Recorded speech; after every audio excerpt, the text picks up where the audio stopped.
Hello and welcome back. कसे आहात तुम्ही सगळे? आय होप की तुम्ही सगळे मस्त असाल, मजेत असाल. चला तर मग आजच्या व्हिडिओला सुरुवात करूया.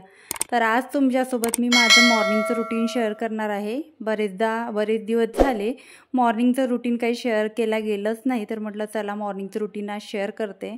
तर कुकर मी लावला होता, कुकर माझा झाला होता आणि इथे मी पोळ्या करायसाठी सगळं सामान आणून ठेवत होते आणि कढईमध्ये तेल तापवायला ठेवलं होतं. तर मला इथे भाजी बनवायची होती फुलगोबीची, तर मग तेल तापवायला ठेवलं आणि फुलगोबी पण तिथे छोट्या भांड्यामध्ये फुलगोबी पण गरम पाण्यामध्ये मीठ टाकून ठेवली होती, जेणेकरून त्यावर थोडंसं पण काही किडे वगैरे असतील तर ते सगळे त्यावरून घाण निघून जाईल त्याकरिता. आणि मी पीठ तर किचनमध्ये आल्याच मळून घेतलं होतं, पण आता फक्त एकदा सॉफ्ट करून घेतलं.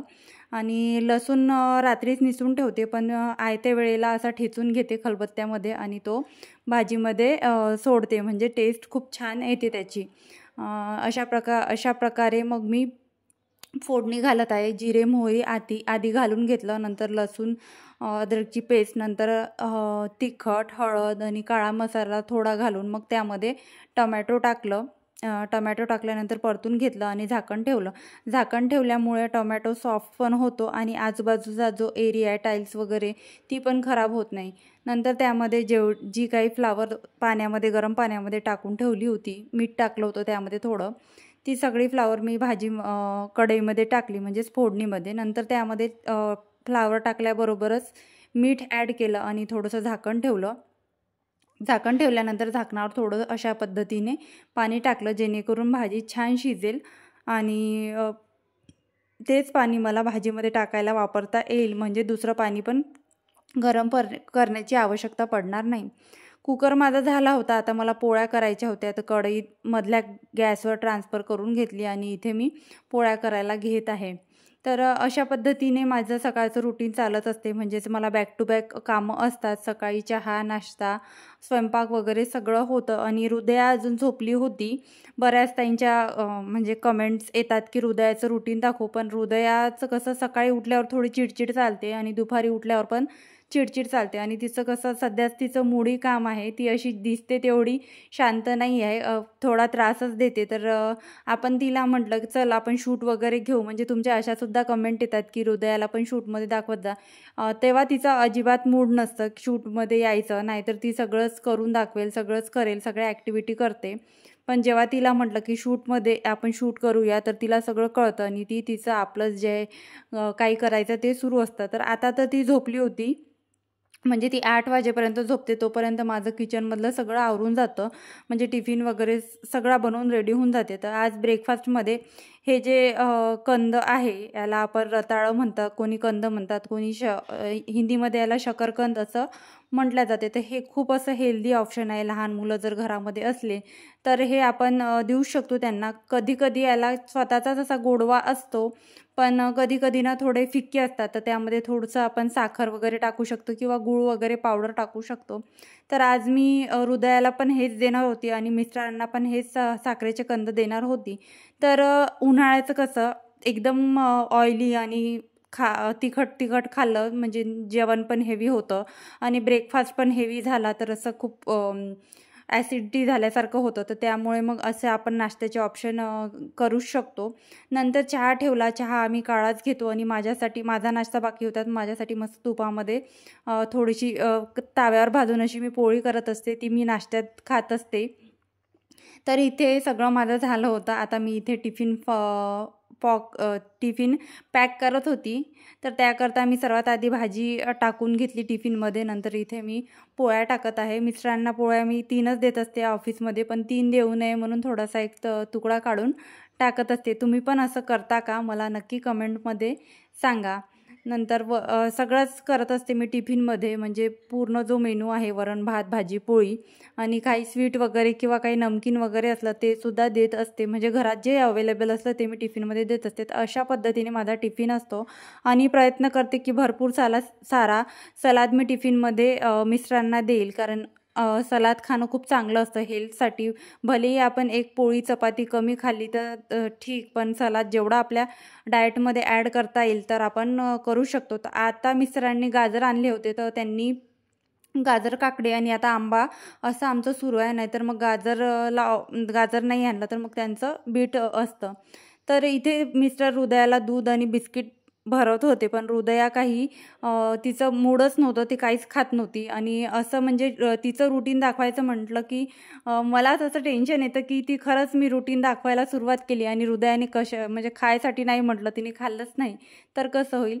पण मी जे आहे ते दाखवायचा प्रयत्न करते. हृदया ती दूध पिलीच नाही, दूध पण पिली नाही आणि बिस्किट पण तिने खाल्लं नाही. आणि नंतर मग मिस्टर ऑफिसला गेल्यानंतर वर आल्यावर तिला खूप भूक लागली होती आणि खूप चिडचिड करत होती. तर मी असं डोस्याचं वगैरे असं बॅटर बनवून ठेवत असते, तर त्या बॅटरची तिला 2 डोसे करून दिले. आधी ते 2ही डोसे तिला भरवले, नंतर एक केळ भरवलं, नंतर मग पुढचं शूट करायला घेतली. तर अशा पद्धतीने हृदयाचं रुटीन चालतं.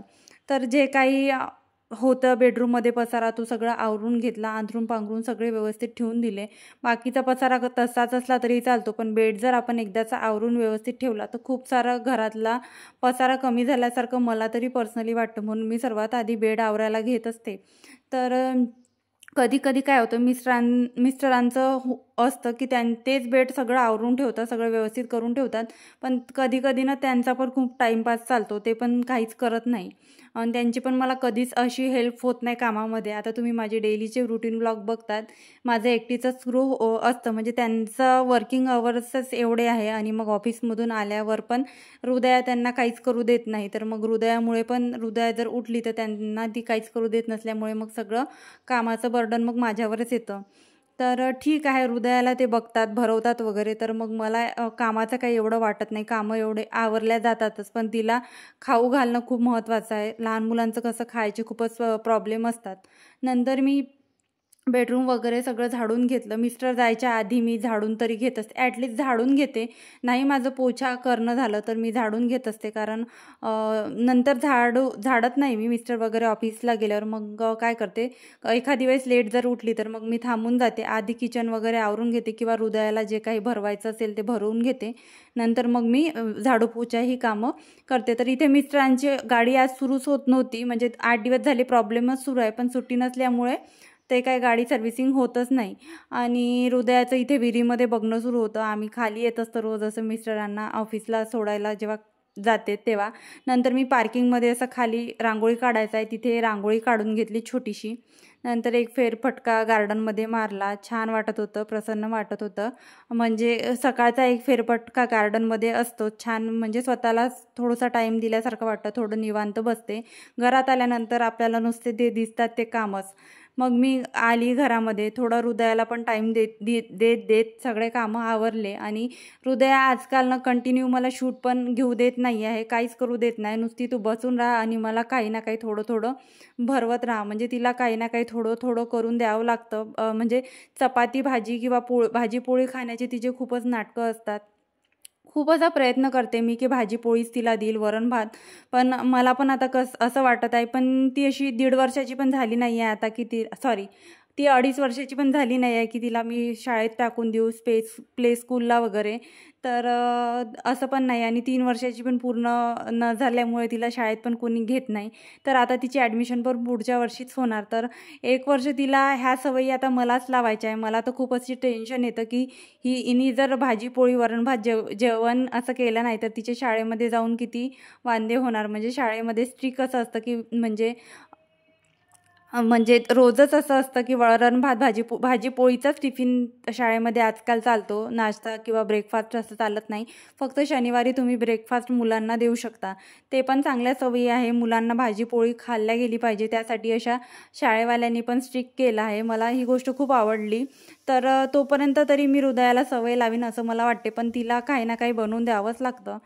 म्हणजे कधी बीटचा पराठा करून देते मी, तर कधी गाजरचा पराठा, कधी काकडीचा पराठा. तर असं मिस्टर तिच्यासाठी पण असे काही अशा आणून ठेवतात घरामध्ये. म्हणजे तिला जेव्हा लागलं तेव्हा मी बेसन पीठ किंवा आता सातूचं पीठ पण मिळतं मार्केटमध्ये, ते सुद्धा मी आणून ठेवलं, तर ते सुद्धा तिला देत असते. म्हणजे नाही भाजी पोळी, पण अशा माध्यमातून तिला सगळं म्हणजे पोषक तत्व तिच्या पोटामध्ये जातील याचा विचार करून मग आम्ही तिचा डाएट प्लॅन करत असतो.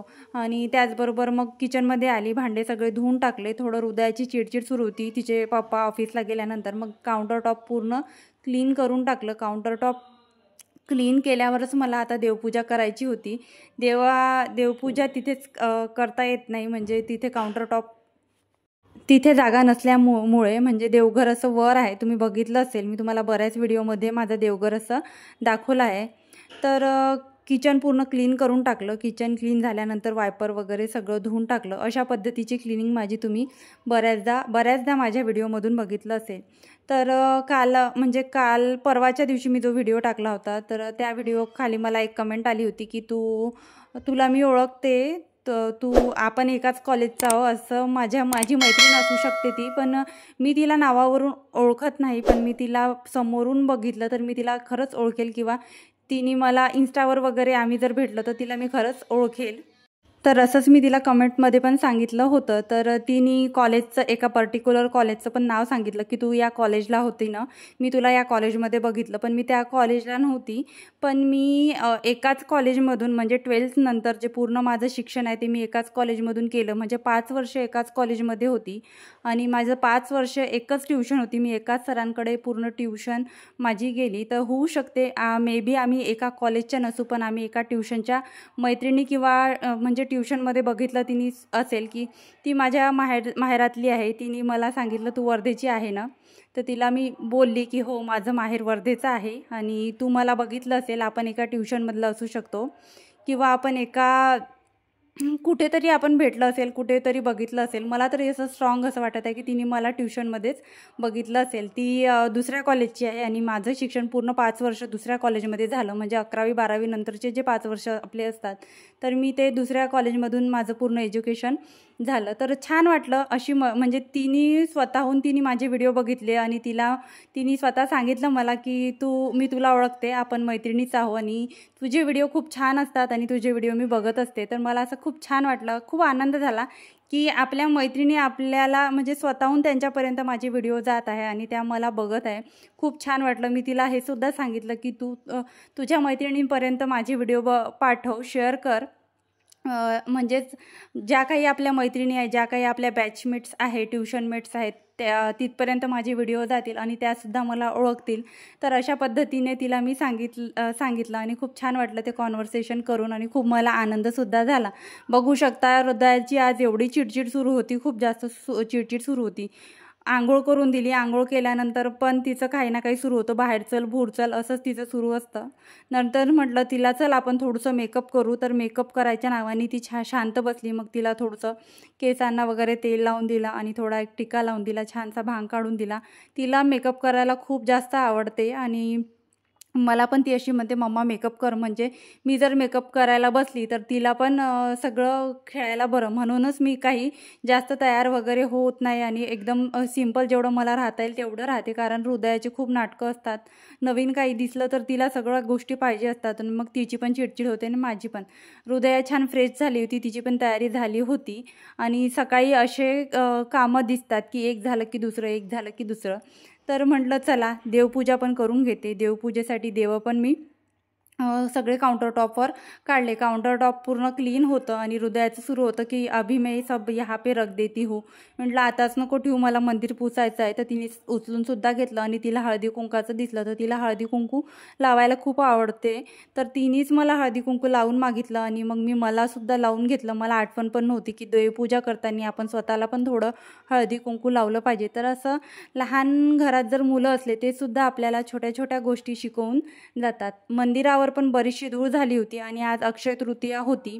तर तुम्हाला मी मागच्या व्हिडिओमध्ये सांगितलं माझं काही एवढं अक्षय तृतीयेचं काही नसतं, म्हणजे माझ्या सासूबाई सगळं करतात. तर मग मी फक्त साधी माझी पूजा आज केली, म्हणजे देवपूजा, सगळं देवाचं पुसून वगैरे व्यवस्थित सगळी माझी जी पूजा असते ती सगळी मी करून घेतली. आणि माझ्या सासूबाईंचं असं म्हणणं आहे, त्या पर्सनली मला म्हणतात की जोपर्यंत हृदया मोठी होत नाही, तिला समज येत नाही, तोपर्यंत जास्त देवपूजेचं लोड पण घेऊ नको, तुझ्याकडून जेवढं होते तेवढं कर, बाकीचं मी बघून घेते. तर अशी समजदार लोक जर आपल्या फॅमिलीमध्ये असले तर खूप असा आधार आपल्याला मिळतो. म्हणजे असं बर्डन येत नाही की आपल्याला सगळंच मॅनेज करावं लागेल, घर देव सगळं मॅनेज करावं लागेल. तर असं शॉर्टकटमध्ये जे माझी देवधून साधी जी पूजा असते माझ्याकडून साधं जेवढं होते तेवढं सगळं मी केलं, प्रयत्न करत असते. म्हणजे जेवढं माझ्याकडून करणं होईल तेवढं मी सगळ्या गोष्टीला वेळ देत असते. नंतर कपडे धुवायला आली आणि देवाचं काही असं म्हणणं नाही की हेच करा तेच करा आणि खूप माझी सेवा करा तेव्हाच मी तुम्हाला प्रसन्न होईन, असं काहीच नसते. तुम्ही तुमचं कर्म करा, तुमचे कर्तृत्व करा, तुम्ही तुमचं वागणं बोलणं म्हणजे बोलण्यामध्ये नम्रता ठेवा, सगळ्या गोष्टीत तुम्ही व्यवस्थित राहा असं नाही, पण तुम्ही तुमच्या वागण्यातून कोणासोबत कसं वागत आहे ह्या जर गोष्टी तुम्ही बॅलेन्स ठेवल्या तर देव खरंच तुमच्यावर प्रसन्न राहील. आणि एकदम खूप अशी देवपूजा आणि ह्या चुका करू नका त्या चुका करू नका आणि ही चूक, देव कधीच आपल्या भक्तांवर किंवा आपल्या बाळांवर नाराज होत नसते. देव जर प्रत्येकावर नाराज होत गेला तर कसं ही दुनियात चालणार नाही. तर हे चुकीची भावना आहे. फक्त आपण आपल्याकडून जेवढं होते तेवढं आपण माणूस म्हणून चांगली लाईफ जगायची, माणूस म्हणून चांगलं राहायचं, एवढंच मला तुम्हाला सांगायचं आहे. तर कपडे पण भरपूर होते आणि म्हटल्याप्रमाणे आपले कामं आपले कर्तृत्व, आपण आपल्या कामांमध्ये जर कामचुकारपणा केला नाही तर देव आपल्याला कधीच मागे टाकणार नाही. तर कपडे सगळे धुवून घेतले, घरी घालायचे आणि मिस्टरांच्या ऑफिसचे सगळे कपडे होते. नंतर कपडे धुतल्यानंतर माझे सगळेच कामं आवरल्यासारखे होतात. तर आता मी माझा व्हिडिओ इथेच संपवते. भेटूया अशाच एका नवीन आणि इंटरेस्टिंग व्हिडिओमध्ये. तोपर्यंत तुम्ही स्वतःची काळजी घ्या आणि मस्त राहा. आणि माझ्या चॅनलला तुम्ही अजून सबस्क्राईब केलं नसेल किंवा चॅनलवर तुम्ही नवीन असाल तर चॅनललासुद्धा सबस्क्राईब करा आणि स्वतःची काळजी घ्या. Bye bye.